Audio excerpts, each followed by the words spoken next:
my gosh, it's great. Terrelyn, 6th Avenue has turned into a sea of red, white, and blue. The amusement parks will be open on holidays and weekends until Memorial Day. And there are still dozens of people out here at the beach driving by, checking out the water. A 21-year-old man is dead and 2 others are injured. There's an NYPD van and several police vehicles patrolling the neighborhood. That's right, even though that travel ban has been lifted, it is still pretty dangerous to drive around here. A woman is dead after a fire broke out inside her Staten Island home. What they end up doing is walking down this long curb. The wind is blowing and the snow is building up. It's actually sticking now. Clinton worked with the Democratic Party here on Staten Island several times. A worker killed his supervisor and then shot and killed himself. A California man is under arrest for allegedly kidnapping and sexually assaulting a Staten Island teen. The nonprofit organization Yellow Boots has been helping displaced families ever since Hurricane Sandy. The new MTA toll hikes have some Staten Island drivers saying they'll be leaving their cars at home.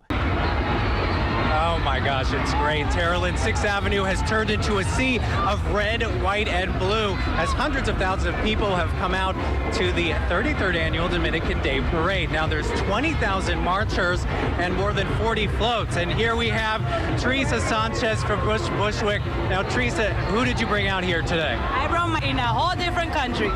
Thank you so much. And also, music was a huge part of this parade. We spoke to some people who said it was their favorite thing. Unite all of us. Onward and upward, 6th Avenue to 52nd Street. Aaron Dickens in Midtown, New York 1. Back to the studio. Is that my son?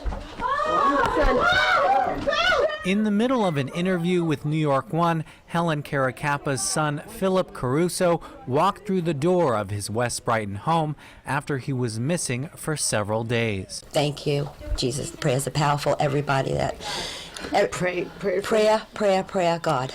That's all I could say. Caruso's family and cops had been searching for the 22-year-old since he was reported missing Monday evening. Police say he was last seen leaving his Du Bois Avenue home Monday morning.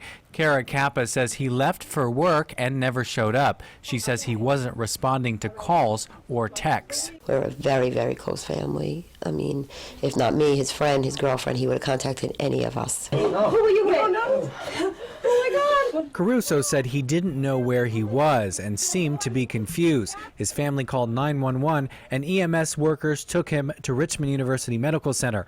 Hospital officials say he is in critical but stable condition. He had a bruise on the back of his head, something his mother says came after he was punched in the back of the head at a local bar Saturday night. He doesn't know he was missing. He's just hurting his head. He's not right. He wasn't right from when he left, the day he left. Caruso's car, the black Dodge, was parked across the street from his home. It wasn't there earlier when we showed up to interview his family. His mother says he probably used it to get home. She also says he was wearing the same work clothes from when she last saw him Monday. Cops could not confirm that Caruso was involved in a bar fight on Saturday night. With her son home, Caracappa says she's thankful to everyone who helped search for him. I can't thank them enough. Continue doing this for every family that goes missing. On Staten Island, Aaron Dickens, New York 1. It is still a very active scene here on Bruckner Boulevard. Lanes have been blocked off. The FDNY and the NYPD are still here investigating. And you can see behind me, there's the van that the NYPD says 9 police officers were riding in near Bruckner Boulevard around 5 a.m. this morning, headed onto an on-ramp on the Bruckner Expressway. That's when police say the van hit a median in the road and crashed. 1 police officer died and 8 others were injured. The officer who died was taken to Lincoln Hospital. Sources tell us that the officers were from the 47th Precinct.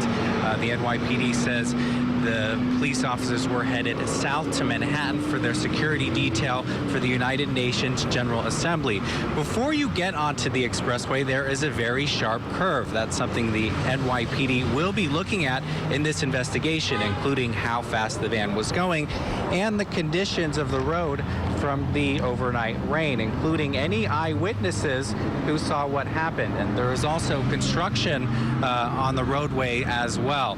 We spoke to some residents who say they have driven on that curve. They say it can be very difficult at times. You're not gonna make it. Now the mayor and the commissioner say they plan to visit Williams' family home in upstate New York later today, and the cause of that crash is still under investigation. Cheryl, it was certainly a sight to be seen here at the seashore. Dozens waited online to try to get on the famous Coney Island cyclone, but as the first set of cars made their way up to the top of the tracks, they stalled and got stuck.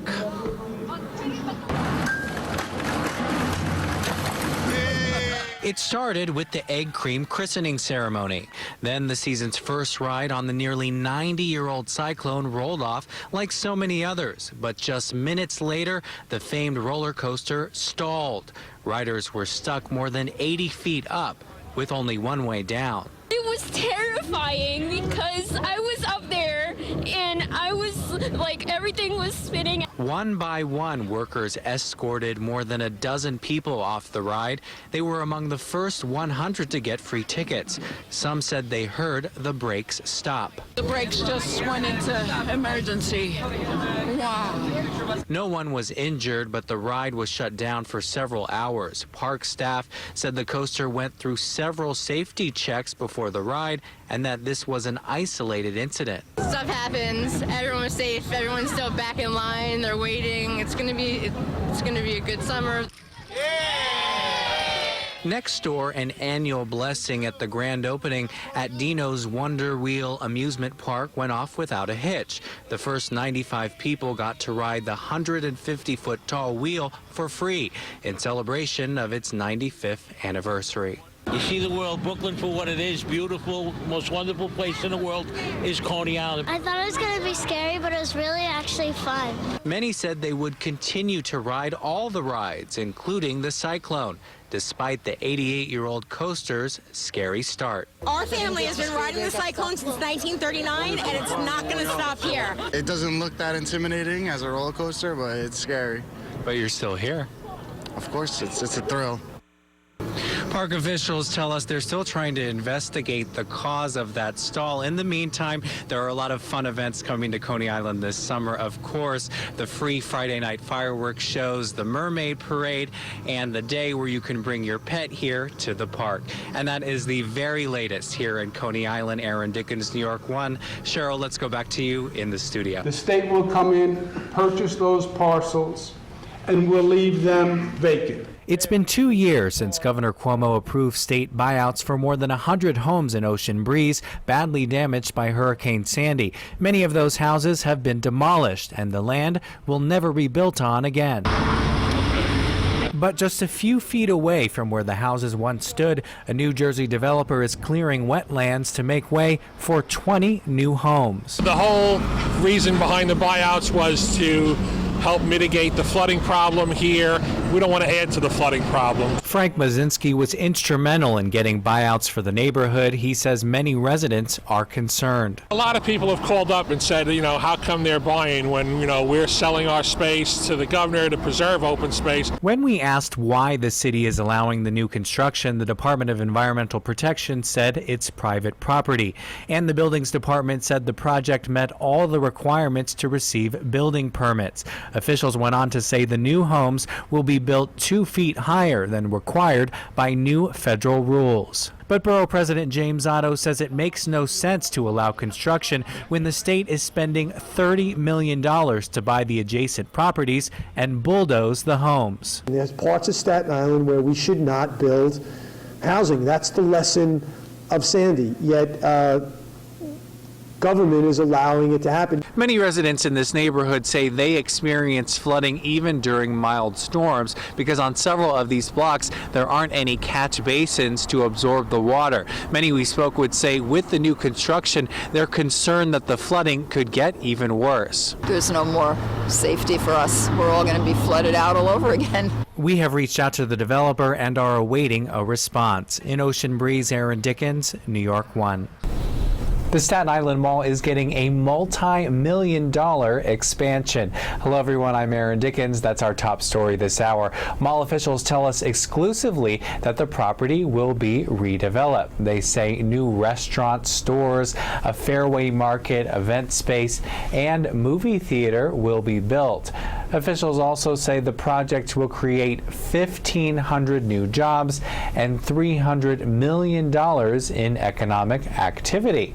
They say construction is expected to begin later in the spring and will be complete by 2017. A house on Staten Island has been frozen in time, virtually untouched in the 2.5 years since it was ravaged by Hurricane Sandy. New York 1's Amanda Farinacci got a look inside and has the story on why nothing has been done about it.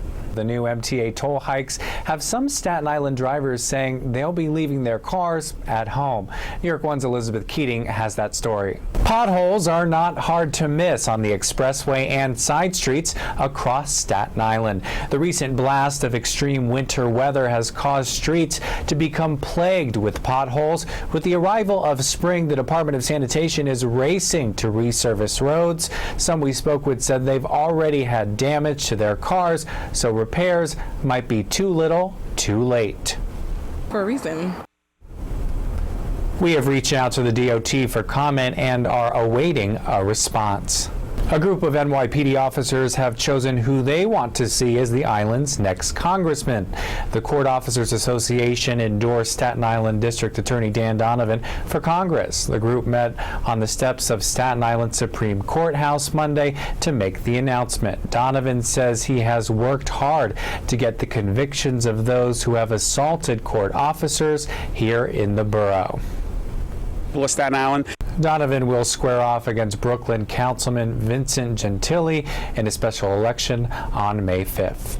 That's it for this hour's look at your news on Staten Island. I'm Aaron Dickens. There's more New York 1 right after this.